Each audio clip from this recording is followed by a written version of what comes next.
they can go on to win Gujarat or UP and resurrect themselves and keep their dominance at the national level.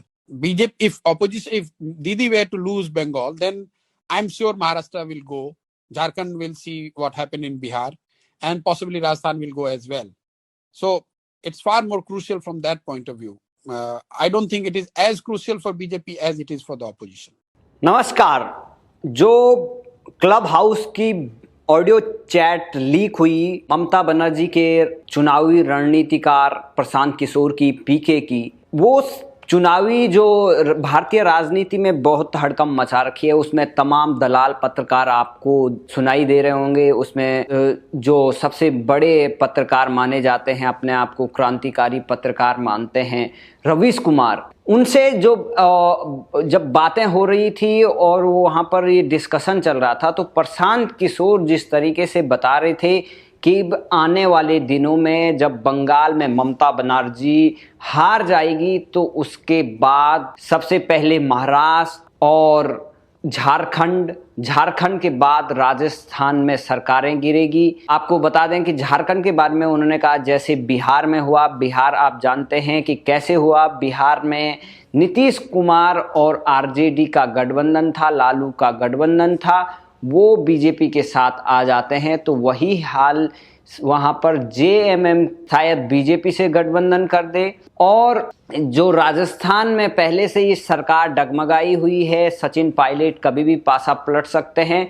और महाराष्ट्र तो वैसे भी बिल्कुल ही डगमगाई हुई है, सारी तीनों पार्टियां आपस में लड़ रही है। सचिन वाजे के खुलासों से उद्धव ठाकरे की नींद उड़ी है। और अब जो ये बयान आया है, क्योंकि जो प्रशांत किशोर हैं वो शिवसेना के सलाहकार भी हैं, वो उद्धव ठाकरे से कई बार मुलाकात कर चुके हैं, उनको काफ़ी सजेशन देते हैं। तो जिस तरीके से वो कांग्रेसियों को जीताने की बजाय हराने का काम कर रहे हैं रणनीतिकार, चुनावी रणनीतिकार प्रशांत किशोर, जब उनकी बातचीत इस तरीके से लीक होती है तो ये बहुत बड़ा झटका है उद्धव ठाकरे के लिए। उद्धव ठाकरे को नींद नहीं आएगी, क्योंकि ये बात प्रशांत किशोर कह रहे हैं। और ये जिस तरीके से उन्होंने बात बताई है कि जिस तरीके से बंगाल में बीजेपी का जो ग्राफ है वो डेली बढ़ रहा है, और जो प्रधानमंत्री नरेंद्र मोदी की लोकप्रियता है, ममता का तुष्टीकरण है, ममता कितना भी कुछ कर ले, मुस्लिमों को एक हो जाना चाहिए, मुस्लिमों को मिलकर वोट करना चाहिए, हराना चाहिए। लेकिन मुस्लिम भी वो जानते हैं कि किस तरीके से बंगाल को एक तरफ से नष्ट कर दिया है तृणमूल कांग्रेस ने, और जिस पर ओवैसी भी कटाक्ष करते हैं कि अपनी नाकामियों का ठीकरा ठोके ना मुस्लिमों पर ना डाले। तो ममता बनर्जी चारों तरफ घिरी हुई है, कभी वो अमित शाह जी का इस्तीफा मांगती हैं, कभी कुछ। तो जिस तरीके से प्रधानमंत्री नरेंद्र मोदी की लोकप्रियता से घबराए हुए प्रशांत किशोर हैं, और वो जानते हैं कि आने वाले दिनों में किस तरीके से समीकरण बदलेंगे भारतीय राजनीति में, और ये बहुत बड़ा उलटफेर होने वाला है।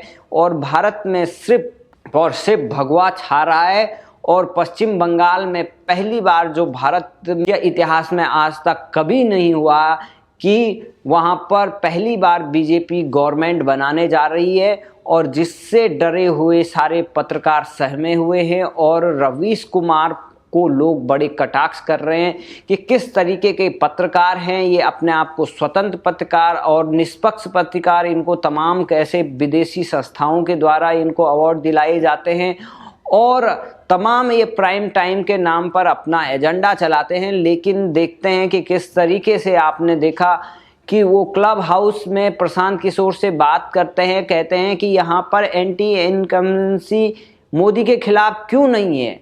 ये नहीं जानते हैं कि यहाँ से 30 सालों से लेफ्ट की गवर्नमेंट रही, और उसके बाद 10 सालों से ममता बनर्जी की गवर्नमेंट रही। चुनाव विधानसभा का है, और वहाँ पर विधानसभा में किस तरीके से बेरोजगारी और आतंक छाया हुआ है, डेमोक्रेसी नाम की कोई चीज़ ही नहीं है, लोकतंत्र बिल्कुल नहीं है। ममता के गुंडे खुलेआम लोगों को मार रहे हैं, और उस पर कुछ नहीं कह रहे हैं कि यहाँ मोदी के खिलाफ क्यों नहीं है लहर, क्यों एंटी इनकमेंसी मोदी के खिलाफ नहीं है, तो आप लगा सकते हैं कि रवीश कुमार वो मोदी फोबिया हो रखा है, वो मोदी के खिलाफ इस तरीके से बयानबाजी करते हैं और इस तरीके की बात वहां पर सामने आती है। तो जिस तरीके से महाराष्ट्र, राजस्थान और झारखंड में जो सरकार करने को लेकर भविष्यवाणी की है प्रशांत किशोर ने, शायद ममता बनर्जी भी अब घबराई इसीलिए है क्योंकि उनके रणनीति सलाहकार ने तो पहले ही हार मान ली है।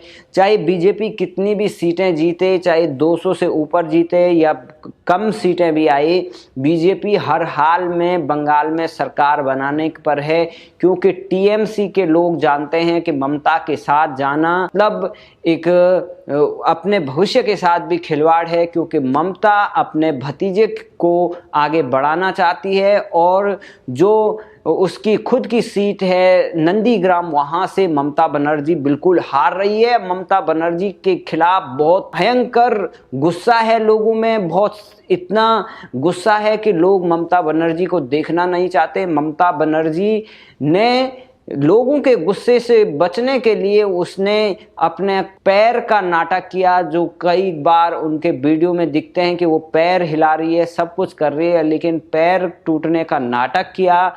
इतने दिन में पैर मोच, जो अगर मोच भी आई होगी तो वो 1 हफ्ते करीबन में सही हो जाती है, लेकिन ममता बनर्जी अपना जो व्हील चेयर का राजनीतिक हथकंडा है वो दिखा रही है, लेकिन उसका ये हथकंडा नहीं चलेगा। कभी वो अपने गुंडों के द्वारा ईवीएम को चुराने का प्रयास करती है, पोलिंग बूथ कैप्चर करने की प्रयास करती है, लेकिन ये सब नहीं हो पाएगा। वो पंचायत के चुनाव में, वहाँ के लोकल चुनाव में या इससे पहले ममता बनर्जी हमेशा गुंडई करके वहाँ पर जीतने का प्रयास किया, क्योंकि जब वहाँ पर लेफ्ट का गवर्नमेंट था तो लेफ्ट वर्सेस टीएमसी था, लेकिन टीएमसी का भी पूरा लेफ्टकरण हो गया और उसी तरीके से गुंडई हो गई।